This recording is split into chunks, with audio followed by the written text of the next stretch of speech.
ఓం శాంతి 15/10/2023 అవ్యక్త బాప్దాదా యొక్క మధుర మహావాక్యాలు. సదా సమర్థంగా ఉండేందుకు సహజ విధి శుభచింతన చేయండి మరియు శుభచింతకులుగా అవ్వండి. రివైజ్ 18/1/1996. ఈరోజు స్నేహ సంపన్న స్మృతి దినం. నలువైపులా ఉన్న పిల్లల స్నేహం యొక్క హృదయం యొక్క ధ్వని బాప్దాదా వద్దకు చేరుకుంది. ఈ స్నేహము సుఖ స్వరూప స్నేహం. బాప్దాదా ఈ రోజును స్మృతి దినంతో పాటు సమర్థ దినం అని అంటారు. ఎందుకంటే బ్రహ్మబాబా సాకార స్వరూపంలో అన్ని కార్యాలను చేసే సమర్థతలను అనగా శక్తులను సాకార రూపంలో పిల్లలకు అర్పణ చేశారు. ఈ రోజును కుమారుడు తండ్రిని ప్రత్యక్షం చేస్తాడు అనే వరదానం యొక్క రోజు అని అంటారు. సాకార రూపంలో పిల్లలను ముందుంచారు మరియు ఫరిస్తా రూపంలో తన పిల్లల సేవను మరియు విశ్వ సేవను ప్రారంభించారు. ఈ జనవరి 18 బ్రహ్మబాబా సంపూర్ణ నష్టోమోహ స్మృతి స్వరూపంగా అయిన రోజు. గీతలో 18 అధ్యాయాల సారం. భగవంతుడు అర్జునుడిని నష్టోమోహ స్మృతి స్వరూపంగా తయారు చేశారు కనుక ఇది 18వ తేదీకి స్మృతి చిహ్నం.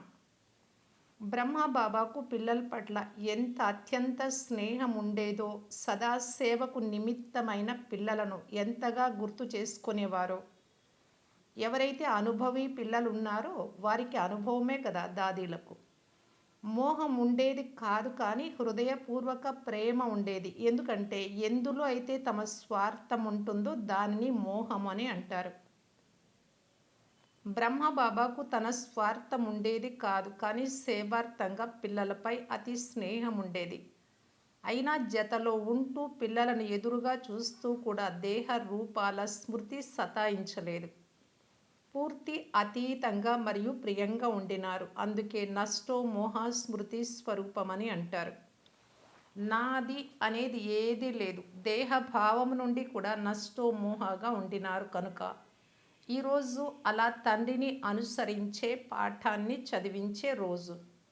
ఈ అవ్యక్త దినము ప్రపంచంలోని అజ్ఞాని ఆత్మలను పరమాత్మ కార్యం వైపు మేల్కొల్పే రోజు. ఎందుకంటే చాలామంది మనుష్యులు బ్రహ్మబాబాను చూసి వీరి పరమాత్మ బ్రహ్మయే అని, ఈ బ్రహ్మ కుమారీలు బ్రహ్మనే పరమాత్మగా అంగీకరిస్తారు అని అనుకునేవారు. బ్రహ్మబాబా సాకారంలో తన పాత్రను పరివర్తన చేసుకున్న తర్వాత ఇప్పుడు ఈ బ్రహ్మ కుమారీల భగవంతుడు వెళ్ళిపోయారు కనుక ఈరోజు కాకుంటే రేపు ఈ బ్రహ్మ కుమారీల కార్యం సమాప్తమైపోతుంది అని అనుకోవడం ప్రారంభించారు. కానీ బ్రహ్మ ద్వారా కూడా చేయించిన వారు పరమాత్మ. వారు ఇప్పుడు కూడా ఉన్నారు మరియు చివరి వరకు ఉంటారు అని మీకు తెలుసు.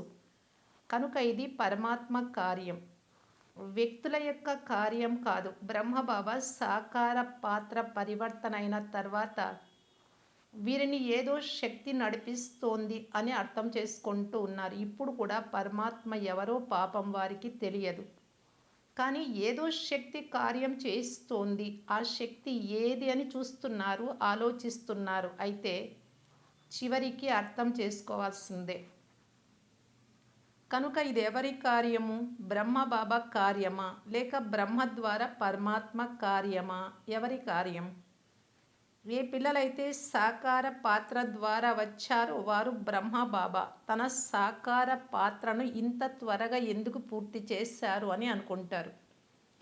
మేం కూడా చూసేవారం కదా, మేం కూడా కలిసేవారం కదా అని ఆలోచిస్తారు కదా. కానీ కల్పకృతపు గాయనం కూడా ఉంది. కౌరవ సేనకు నిమిత్తంగా ఉన్న మహావీరుల కళ్యాణం ఎవరి ద్వారా జరిగింది? శక్తి ద్వారా జరిగింది కదా. కనుక శక్తుల పాత్ర, స్త్రీల పాత్ర డ్రామాలో సాకార రూపంలో నిర్ణయించబడింది. అంతేకాక మాతృశక్తి లేకుండా ఈ విశ్వానికి కళ్యాణం జరగడం అసంభవము అని అందరూ అంగీకరిస్తారు కూడా. కనుక బ్రహ్మబాబా ఫరిస్తాగా ఎందుకు అయ్యారు? సాకార పాత్ర ఎందుకు పరివర్తన అయింది? ఒకవేళ బ్రహ్మబాబా ఫరిస్తా రూపాన్ని ధారణ చేయకుంటే ఇంతమంది ఆత్మలు ఇక్కడికి చేరుకోలేకపోయేవారు. ఎందుకంటే వాయుమండలంలోని భ్రాంతులు ఈ విశ్వక్రాంతి యొక్క కార్యాన్ని తేలికగా చేశాయి.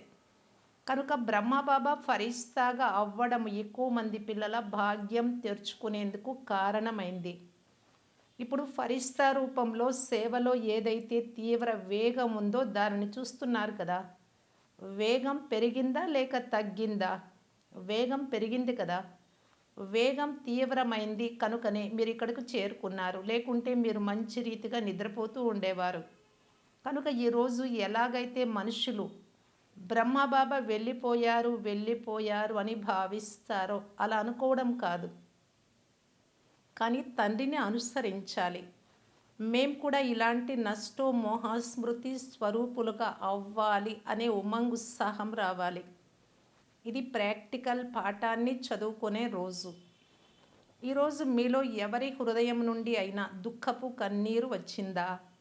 బయటికి వచ్చిందా లేక లోపల కొద్దిగా వచ్చిందా? ఎవరికైతే కొద్దిగా దుఃఖపు అల వచ్చిందో వారి చేతులెత్తండి. దుఃఖం వచ్చిందా రాలేదా? ఈరోజు బ్రహ్మబాబాకు సేవా సాథీలుగా అయ్యే రోజు. మీరందరూ సాథీలుగా ఉన్నారా లేక సాక్షిగా ఉన్నారా? సేవలో సాథీలు, మాయ యొక్క పరిస్థితులలో సాక్షి. మాయకు స్వాగతం చెప్పారు కదా, లేక అయ్యో ఏమిటి ఇలా జరిగింది అని భయపడతారా? కొద్దిగా భయపడతారా? మాయ యొక్క తేలిక రూపాలనైతే మీరు కూడా తెలుసుకున్నారు. మరియు మాయ కూడా వీరికి తెలిసిపోయింది అని అనుకుంటుంది. కానీ ఏదైనా మాయ యొక్క భయంకర రూపం వచ్చినప్పుడు సదా సాక్షిగా అయ్యి ఆట ఆడండి. ఉదాహరణకు కుస్తీ ఆట ఉంటుంది కదా, చూసారా లేక చూపించమంటారా? ఇక్కడ పిల్లలు చేసి చూపిస్తారు కదా, అలా ఇది ఒక కుస్తీ ఆట మేము ఆడుతున్నాము అని భావించండి. మాయను బాగా కొట్టండి, భయపడకండి. ఇది ఒక ఆట.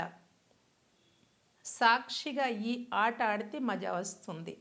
అలా కాక మాయ వచ్చేసింది లేక పరిస్థితి వచ్చేసింది అని అనుకుంటూ ఉంటే భయపడతారు. మాయలో ఇప్పుడు ఏమాత్రం శక్తి లేదు. కేవలం బాహ్యానికి సింహంలాగా ఉంది బయటకు, కానీ అది పిల్లి కూడా కాదు. కేవలం మిమ్మల్ని భయపెట్టేందుకు పెద్ద రూపాన్ని తీసుకొని వస్తుంది. దాన్ని చూసి ఇప్పుడు ఏమవుతుందో తెలియదు అని ఆలోచిస్తారు.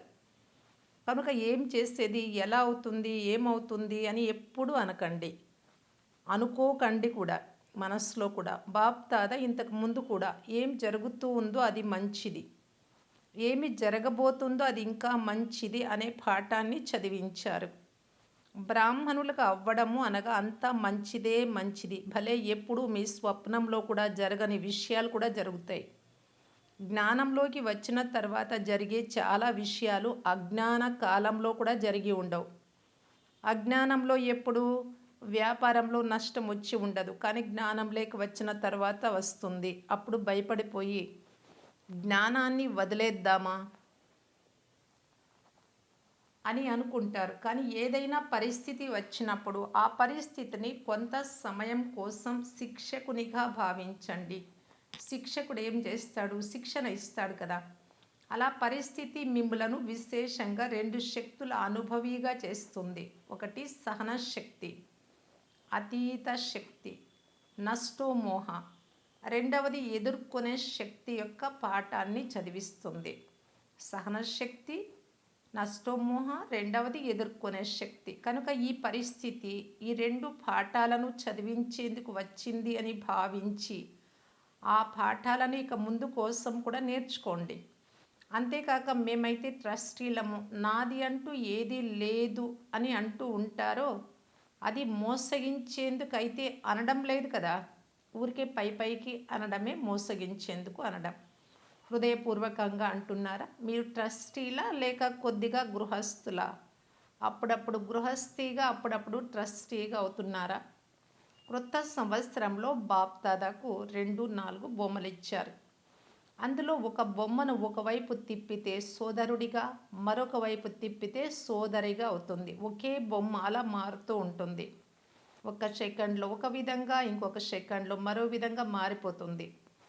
మీరు అలాంటి మారే బొమ్మ అయితే కాదు కదా. ఇప్పుడిప్పుడే గృహస్థులుగా, ఇప్పుడిప్పుడే ట్రస్టీలుగా అవ్వడం లేదు కదా. కొద్దిగా అప్పుడప్పుడు అవుతుందా? మీరు భయపడతారు కదా. కనుక మాయ కూడా వీరు భయపడిపోయారు. ఇంకా బాగా కొట్టాలి అని భావిస్తుంది కనుక భయపడకండి. ట్రస్టీలు అంటే ముందే మీ నుండి అన్నీ వదిలిపోయాయి. ట్రస్టీలు అంటే అన్నీ తండ్రికి సమర్పణ చేసేశారు. నాకేమవుతుందో ఏమో, అలా ఏమో, ఇలా ఏమో, ఏమో అనేది వచ్చినప్పుడు గడబిడ అవుతుంది. అంతా మంచిదే మరియు మంచి జరగాల్సిందే అని నిశ్చింతగా ఉంటే దీనినే సమర్థ స్వరూపము అని అంటారు. కనుక ఈరోజు ఎలాంటి రోజు? సమర్థంగా అయ్యే, నష్టో మోహాగా అయ్యే రోజు. కేవలం బాబా చాలా గుర్తుకొచ్చారు అని పాట పాడడం కాదు. కనుక బ్రహ్మ బాబా ఫరిస్తాగా అవ్వడం అనేది డ్రామాలో పరమాత్మ కార్యాన్ని ప్రత్యక్షం చేసేందుకు నిమిత్త కారణంగా అయింది. బ్రహ్మ బాబా ఉన్నారా లేరా? ఉన్నారు అన్నారు అక్కడ ఉండేవారు. మరి కనిపించడం లేదు కదా. చూడండి, ఎవరైతే వెనుక వచ్చారో అంటే లేటుగా, వారు చాలా అదృష్టవంతులు. ఎందుకు? ఇప్పుడు సేవ యొక్క సాధనాలు తయారుగా లభించే సమయంలో వచ్చారు. 60 సంవత్సరాల వారు వెన్న తీశారు. అప్పుడు బాబా ఈ మురళి చెప్పేటప్పటికి 60 సంవత్సరాలు అయింది. బాబా వచ్చి మొదటి నుంచి ఉండే ఆది రత్నాలను గురించి చెప్తున్నారు. వెన్న తీశారు. మీరు వెన్న తినేందుకు వచ్చారు. వెన్న తీయాలి అంటే నెయ్యి దాకా వచ్చేటప్పటికి ఎంత కష్టం ఉంటుంది అంతకు మునుపు. అది బాబా చెప్తున్నారు. మీరు యజ్ఞ చరిత్ర వినే ఉంటారు కదా. ఇంత శ్రమ మీరు చేసి ఉంటే పారిపోయేవారు. అంతేకాక వర్తమాన సమయంలో సేవ యొక్క వాయుమండలం తయారై ఉంది. ఇప్పుడు ప్రెసిడెంట్ కానీ, ప్రైమ్ మినిస్టర్ కానీ, ఇతర నేతలు కానీ ఎక్కువ మంది వీరి కార్యం బాగుంది అని అంగీకరిస్తున్నారు కదా. వారు చేయగలరా లేదా అనేది వేరే విషయం. ప్రతి ఒక్కరికి వారి పాత్ర ఉంది. కానీ ఇది మంచి కార్యము, ఇది ఇంకా ముందుకు వెళ్ళాలి అని అయితే అంటారు కదా.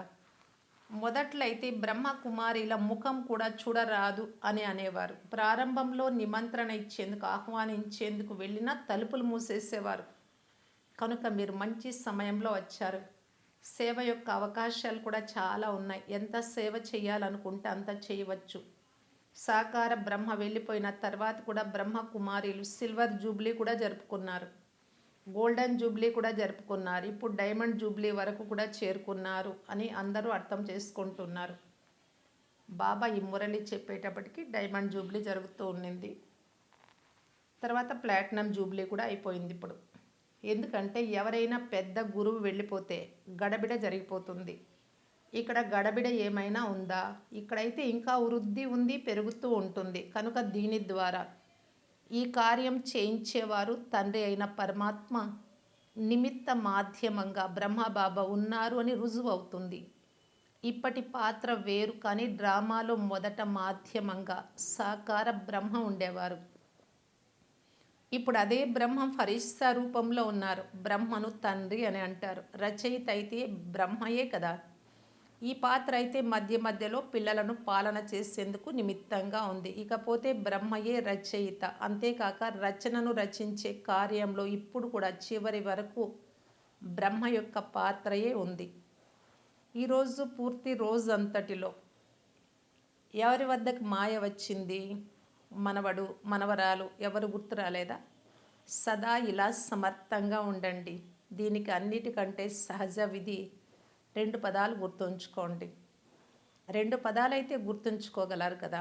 పూర్తి మురళి మర్చిపోయినా ఈ 2 పదాలు గుర్తుంచుకొని ప్రాక్టికల్లో చేస్తూ ఉండండి. ఈ 2 పదాల గురించి కూడా మీకు తెలుసు, క్రొత్తవేమీ కాదు. ఒకటి శుభచింతన. నెగిటివ్ను కూడా పాజిటివ్గా చేసుకోండి. దీనినే శుభచింతన అని అంటారు. నెగిటివ్ పాజిటివ్గా అవ్వగలదు. మీరు మార్చగలరు. కేవలం కర్మ చేస్తూ కూడా శుభచింతన నడిచిందా అని చెక్ చేసుకోండి. జ్ఞానాన్ని మించినటువంటి మురళిని మించినటువంటి శుభచింతన లేదు అని కూడా బాబా చెప్తారు. ఇలా మంచి ఆలోచనలు చేస్తూ ఉండాలి. రెండవది సర్వుల పట్ల శుభచింతకులుగా ఉండడం. ఒకటి శుభచింతన మరియు 2 శుభచింతకులు. రెండింటికి సంబంధం కూడా ఉంది. శుభచింతన లేకుంటే శుభచింతకులుగా ఇతరులకు కూడా శుభచింతకులు కావడం అలా అవ్వలేరు. కనుక ఈ 2 విషయాలపై అటెన్షన్ ఉంచుకోండి. అర్థమైందా? ఏం చేస్తారు? దీనిని మర్చిపోకండి. శుభచింతన, శుభచింతకులుగా కావడాన్ని మర్చిపోకండి అంటున్నారు. ఎందుకంటే ఇప్పటి సమయాన్ని గమనించినప్పుడు చాలా సమస్యలు ఎలాంటి వస్తున్నాయి అంటే, మనుష్యులు మీ వాచా ద్వారా అర్థం చేసుకోరు మీరు నోటితో చెప్తే. కానీ శుభచింతకులుగా అయ్యి శుభ వైబ్రేషన్లను ఇచ్చినట్లయితే మారిపోతారు. మనసా శ్రేష్ఠ సంకల్పాలు వారిని గూర్చి శుభచింతన చేసినప్పుడే ఆ వైబ్రేషన్లు వారి దగ్గరికి వెళ్తాయి, మారిపోతారు. అంతేకాక ఒక విషయం నుండి ముక్తులుగా కూడా అవ్వాలి. ఈ బ్రాహ్మణ జీవితంలో మీరు ముక్తులుగా అయ్యేవారు కదా. 9 విషయాల నుండి ముక్తులుగా అవ్వాలి అని తెలిపించాం. ఒకవేళ ఈ 9 విషయాల నుండి ముక్తులుగా అయితే నవరత్నాలుగా అవ్వగలరు. ఈరోజు బాప్దాదా ఒక విషయాన్ని గుర్తిప్పిస్తున్నారు. ఎప్పుడైనా ఏదైనా శారీరక జబ్బు ఉన్నా, మానసిక తుఫాను ఉన్నా, శరీరంలో అలజడి ఉన్నా, ప్రవృత్తిలో గృహస్థంలో అలజడి ఉన్నా, సేవలో అలజడి ఉన్నా, ఏ ప్రకారమైన అలజడిలో ఉన్నా ఎప్పుడూ మనస్సును బలహీనం చేసుకోకండి, అనగా నిరాశ చెందకండి. విశాల హృదయము కలవారిగా అవ్వండి. తండ్రి హృదయం ఎంత విశాలమైనది, చిన్నదిగా ఉందా? తండ్రి విశాల హృదయం కలవారు, కానీ పిల్లలు చిన్న హృదయం కలవారిగా అయిపోతారు. జబ్బు వస్తే ఏడవడం ప్రారంభిస్తారు. నొప్పిగా ఉంది, నొప్పిగా ఉంది అని అంటూ ఉంటారు. ఇలా మనస్సును బలహీనం చేసుకుంటే అది మందుగా అవుతుందా? దాని వలన జబ్బు వెళ్ళిపోతుందా లేక పెరుగుతుందా? లెక్కాచారాలు అవి. లెక్కాచారం వచ్చినప్పుడు, నొప్పి కలిగినప్పుడు అది లెక్కాచారం వచ్చినట్లే కదా. అంటే అప్పు తీరిపోతుంది. కానీ మనస్సును బేజారు చేసుకోవడం ద్వారా ఆ జబ్బుని ఇంకా పెంచుకుంటారు. కనుక ధైర్యవంతులుగా అయితే తండ్రి కూడా సహయోగం ఇస్తారు. ఒకవైపు అయ్యో ఏం చేసేది ఏం చేసేది అని బాధపడుతూ ఉంటారు, ఏడుస్తూ ఉంటారు. మరొక వైపు తండ్రి సహయోగమే చేయడం లేదు అని అనుకుంటారు. ఎవరైతే ధైర్యం ఉంచుకుంటారో వారికి సహయోగం లభిస్తుంది. మొదట పిల్లలు ధైర్యం ఉంచాలి, తర్వాత తండ్రి సహయోగం లభిస్తుంది. కనుక మీరు ధైర్యాన్ని కోల్పోయి తండ్రి సహాయమే చేయడం లేదు, తండ్రి కూడా సమయానికి చెయ్యరు అని అనుకుంటారు. సగము వాక్యమునే గుర్తుపెట్టుకుంటారు, బాబా సహాయము చెయ్యలేరు అని. తండ్రి సహయోగం ఇస్తారు, కానీ ఎవరికి? కనుక సగం మర్చిపోతారు. ధైర్యం ఉంచిన వారికి అనే మాట మర్చిపోతారు, సగం గుర్తుపెట్టుకుంటారు. ఇంకా ఇలా కూడా అనుకుంటారు, బాబా కూడా మహారథులకి పెద్దవారికే సహాయం చేస్తారేమో, మాకైతే చెయ్యరు, మాకు ఇవ్వరు సహాయం అని భావిస్తారు. బాబా చెప్తూ ఉన్నారు, బాబాకైతే మొదట మీరు, ఆ తర్వాత పెద్ద పిల్లలు మహారథులు. కానీ నిరాశ చెందకండి. ఒకవేళ మనస్సులో ఏదైనా చిక్కు సమస్య వచ్చినా అలాంటి సమయంలో నిర్ణయ శక్తి ఉండాలి. అయితే ఎప్పుడైతే మీ మనస్సు తండ్రి వైపు ఉంటుందో అప్పుడే నిర్ణయ శక్తి రాగలదు. ఒకవేళ మీ చిక్కు సమస్యలోనే ఉండిపోతే అవునా కాదా, అవునా కాదా, ఎలా, ఇలా చిక్కులలోనే ఉండిపోతారు. కనుక మనస్సులో నిరాశ చెందకండి. ధనం కూడా హెచ్చు తక్కువ అవుతుంది. కోటీశ్వరులకే జరుగుతున్నప్పుడు వారి ముందు మీరు ఎంత? ఇవన్నీ జరగాల్సిందే. కానీ ఎవరైతే తండ్రికి సాథీలుగా ఉన్నారో, సత్యమైన వారిగా ఉన్నారో వారికి బాప్దాదా ఎలాంటి పరిస్థితులలోనైనా రొట్టె పప్పు తప్పకుండా తినిపిస్తారు. ఎలాంటి పరిస్థితి వచ్చినా మీకు అన్నం లభిస్తుంది, కొద్దిగా అయినా అని బాబా చెప్తూ ఉన్నారు. మీకు పక్కా నిశ్చయం కూడా ఉంది. 2 రకాల కూరలైతే తినిపించరు, కానీ రొట్టె పప్పు తినిపిస్తారు. అలాగని పనితో అలసిపోయి బాబా మాకు రొట్టె పప్పు తినిపిస్తారు అని కూర్చుండిపోకండి. ఇలాంటి సోమరులకు లేక నిర్లక్ష్యం కలవారికి లభించదు. సత్యమైన హృదయం పైన సాహెబ్ రాజీ అవుతారు. పరివారంలో కూడా గొడవలైతే జరగాల్సిందే, అతి తర్వాత అంతం అవుతుంది అని మీరు అంటారు కదా. ఇప్పుడు అతిలోకి వెళ్తోంది మరియు వెళ్ళాల్సిందే. కనుక పరివారంలో గొడవలు జరగకుండా ఉండవు, జరగాల్సిందే. కానీ మీరు ట్రస్టీలుగా ఉంటూ సాక్షిగా అయ్యి తండ్రి నుండి శక్తి తీసుకొని పరిస్థితిని పరిష్కరించుకోండి. గృహస్థులుగా అయ్యి ఆలోచించారు అంటే ఇంకా గడబిడ అవుతుంది. మొదట పూర్తి అతీతంగా ట్రస్టీగా అయిపోండి. నాది అనేది ఉండరాదు. ఈ నాది అనేది నా పేరు చెడిపోతుంది, నన్ను నిందిస్తారు, నా కుమారుడిని మరియు నన్ను, నా అత్తగారు నన్ను ఇలా చేస్తోంది, ఇలా నాది నాది అనే భావం వచ్చినప్పుడు అన్ని విషయాలు వచ్చేస్తాయి. నాది అనేది ఎక్కడ వచ్చినా అక్కడ బుద్ధి తిరిగిపోతుంది, మారిపోతారు. ఒకవేళ బుద్ధి ఎక్కడైనా చిక్కుకొని మారిపోయింది అంటే నాది అనే భావం వచ్చింది అని అర్థం చేసుకోండి. దీనిని మొదట చెక్ చేసుకోవాలి. ఎంత పరిష్కరించాలి అని ప్రయత్నించినా అంతే చిక్కుపడుతుంది. కనుక అన్ని విషయాలలో ఎలా అవ్వరాదు? నిరాశ చెందరాదు. ఎలా అవ్వరాదు? నిరాశ చెందరాదు అని అక్కడ ఉండేవారు అన్నారు.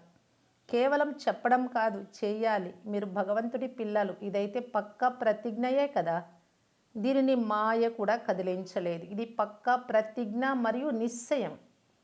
భగవంతుడి పిల్లలు కూడా నిరాశ పడితే ఇక విశాల హృదయం ఉంచుకునేవారు ఎవరు ఉంటారు? ఇంకెవరైనా ఉంటారా? మీరే కదా. కనుక ఏం చేస్తారు?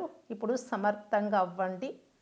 తండ్రిని ప్రత్యక్షం చేసే పిల్లలము అనే పాఠాన్ని పక్కా చేసుకోండి. కచ్చాగా కాదు, పక్కాగా చేసుకోండి. మీరందరూ ధైర్యవంతులే కదా. ధైర్యం ఉందా? మంచిది. నలువైపులా ఉన్న సర్వసమర్థ ఆత్మలకు, సర్వ మాయాజీత్ ప్రకృతిజీత్ ఆత్మలకు, సదా తండ్రిని ప్రత్యక్షం చేసే పిల్లలకు, సదా మనస్సులో సంతోషంగా ఉండే పిల్లలకు బాప్ దాదా ప్రియ స్మృతులు మరియు నమస్తే. ఈరోజు విదేశీ పిల్లలు కూడా చాలా గుర్తుకొస్తున్నారు. నలువైపులా ఉన్నవారి మనస్సు మధువనంతో లగ్నమై ఉంది. బాప్ దాదా కూడా పిల్లలందరినీ ఎదురుగా చూస్తూ విశేషంగా స్మృతి మరియు సేవకు ప్రియ స్మృతులు ఇస్తున్నారు.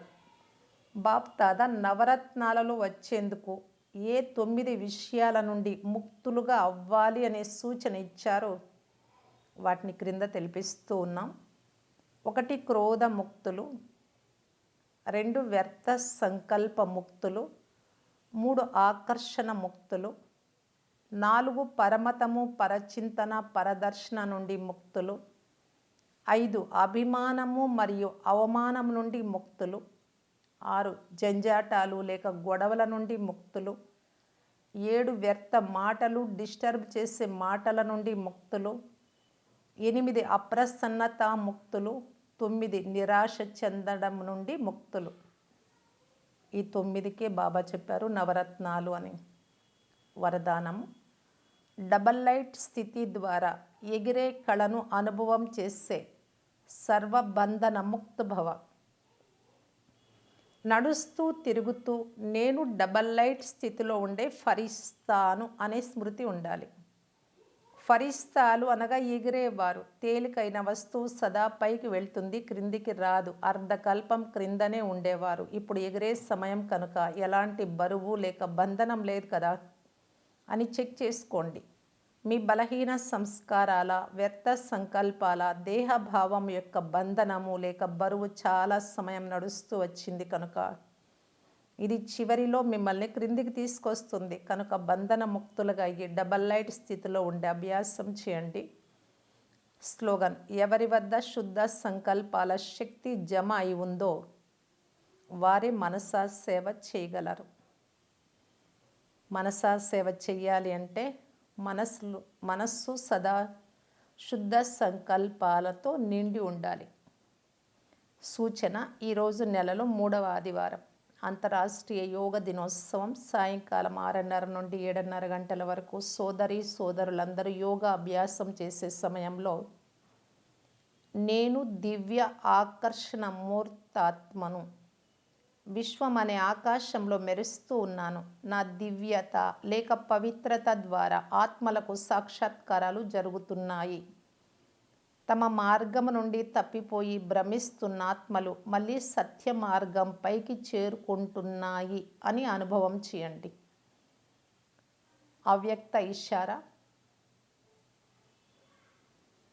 ప్రతి ఖజానాను సఫలం చేసి సఫలతామూర్తిగా కావటానికి బాప్ దాదా తెలియజేస్తూ ఉన్నారు. సఫలతను ప్రాప్తి చేసుకోవటానికి విశేష ఆధారం ప్రతి సెకండు, ప్రతి శ్వాస, ప్రతి ఖజానాను సఫలం చేసుకోవాలి.